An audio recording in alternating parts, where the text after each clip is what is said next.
গত ৫ আগস্ট ছাত্র জনতার প্রচণ্ড জনরোষে প্রধানমন্ত্রীর পদ থেকে পদত্যাগ করে ভারতে আশ্রয় নেন আওয়ামী লীগের সভাপতি শেখ হাসিনা। তারপর দলের নেতাকর্মীরা অনেকেই রয়েছেন আত্মগোপনে, আবার কেউ কেউ পালিয়ে বিভিন্ন দেশে চলে যান। সীমান্তে ধরাও পড়েছেন অনেকে। সীমান্ত পার হতে গিয়ে মৃত্যুর ঘটনাও ঘটেছে।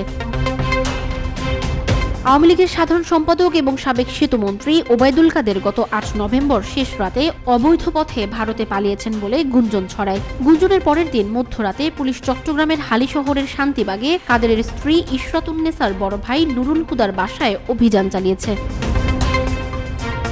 সরকার পতনের পর আওয়ামী লীগের সর্বোচ্চ নীতি নির্ধারণী ফোরাম সভাপতিমণ্ডলীর কয়েকজন সদস্য ও সাবেক মন্ত্রী, এমপি সহ মাঝারি পর্যায়ের অনেক নেতা ভারতে পালিয়েছেন।